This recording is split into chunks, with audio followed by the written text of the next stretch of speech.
why now could be the time to ditch Bruno, triple boost for Arsenal, and why this could be a bank holiday to forget for Southampton. This is the Fantasy Football Cheat Sheet. The treatment room. Okay, so what's the story regarding injuries for game week 34? This will be music to Arsenal fans' ears, and no, I'm not talking about that Spotify deal. Lacazette, Aubameyang and Tierney all could return tonight against Villarreal. The biggest boost being Lacazette, who had 6 goals in 7 games prior to coming off against Fulham. Any of the 3 that don't start in Europe will definitely be involved against Newcastle on Sunday. John Stones' 3-game ban can only be a positive for us silly people trying to figure out the Pep roulette. That means it's definitely going to be Diaz and Laporte at the back at Selhurst Park. What?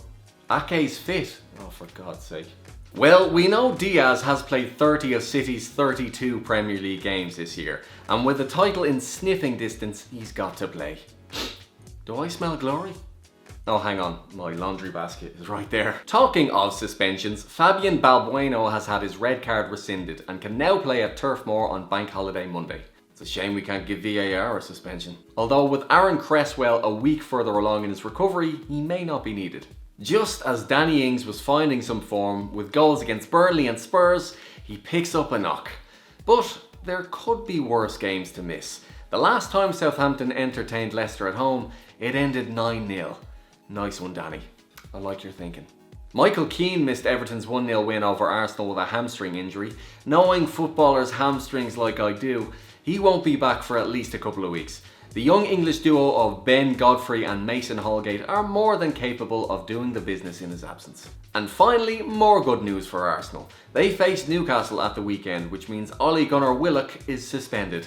He's absolutely loving it off the bench. He has 3 goals in 4 games when starting as a sub. So save that info for next week. Man United v Liverpool. The biggest clash of the weekend could go either way. It's 1 win each and 3 draws when these managers have faced each other. It's an important fixture for both sides, but Liverpool are 4 points off the top 4, which makes this one season defining. Liverpool's league form had turned around, but Fabinho being pushed back to central defence has hurt them. They had 3 wins in a row before this, with Fabinho in his natural holding midfield role. Guess he'll just have to hold on a bit. Thank you. Concern for Man United will be Bruno's lack of involvement. He has 1 goal in his last 8 Premier League starts. For context, Kelechi Iheanacho has 9 goals in that time. United will be hoping for a penalty, that's for sure. Half of Bruno's 16 league goals have come from the spot. The reverse Premier League tie finished 0-0, but United did win 3-2 in the FA Cup. Mo Salah scored 2 that day, and he's one we fancy to net again. He has his eyes on the Golden Boot, with him 1 behind Harry Kane in the scoring charts. If Liverpool can beat United anywhere, it will be at Old Trafford. All 4 of their league losses have come at home. That's surprising. West Brom v Wolves. For those not familiar with the Midlands, this is a big one. The pride of the Midlands is at stake. This bit was written by someone from the Midlands, not me. Dublin is not in the Midlands, so I'll take his word for it. Mateus Pereira scored 2 goals at Molineux in January, and he's one of the informed players in the league right now. He has 4 in 4. He's determined to make sure he stays in the Premier League, with or without West Brom. Historically, Wolves always struggle against the Baggies, with just 2 wins against them since 1983, and they will definitely fancy themselves on Bank Holiday Monday. Wolves without Neto, Jimenez, Johnny and others are a shadow of last season's side. They are the epitome of a team with nothing to play for. When Chris Wood has taken the match ball home against you, you know it's time for a break. Southampton v Leicester. 3 wins in a row for Leicester and the informed man in world football. And they face all but safe Southampton, who have lost 3 in a row, including a loss to Leicester in the FA Cup just a couple of weeks ago. And they're without Danny Ings. Rodgers' men are now 7 points clear of 5th place West Ham, but still need a couple of wins to make sure that famous Champions League theme tune is heard around the King Power Stadium. There was a further boost this week with Rodgers dismissing any links to Spurs. The only time they'll see a manager of his calibre will be in the opposition dugout. Silly Spurs. We've said it once, but we'll mention it again. The last time these 2 sides met at St Mary's, it ended 9-0. If you fancy a good drinking game, have a drink every time the commentary team mentions that one on Friday. Non-alcoholic drink, of course. Spurs v Sheffield United. There'll be a dark cloud over this game, that's for sure. Both sets of fans have nothing to be happy about. Despite picking up a shock win against Brighton in their last game, the Blades had lost 9 of their previous 10 before that. Even under the reserved approach of Jose Mourinho, Spurs won 3-1 at Bramall Lane. Harry Kane scored that day and he'll likely do it again. He's got 12 goals in his last 15 Premier League games, and the one trophy he can get in his pretty empty trophy cabinet is the Golden Boot. Key fixtures.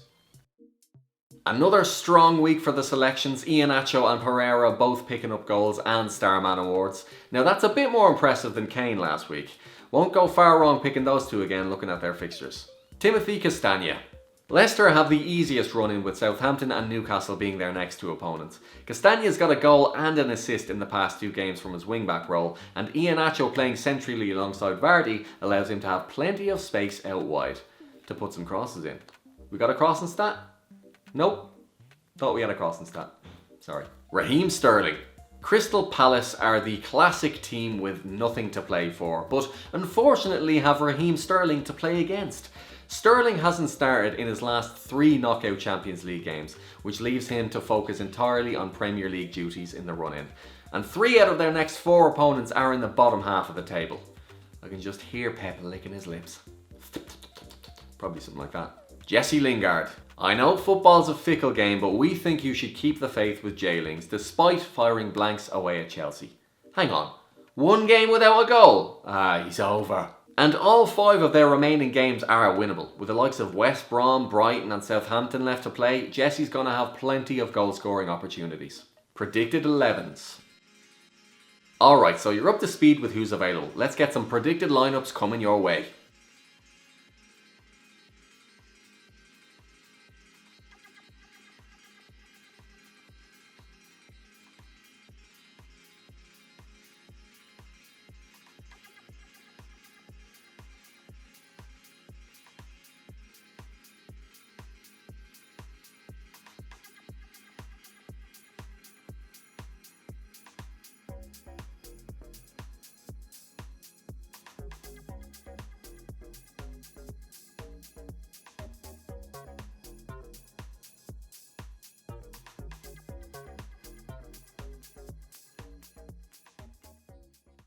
Right, that's all from us, but in other news, just around the corner, we will have our Euro 2021 Dream Team fantasy football game ready to fill that fantasy void in your life this summer. That should be coming out in May, so keep your eyes peeled.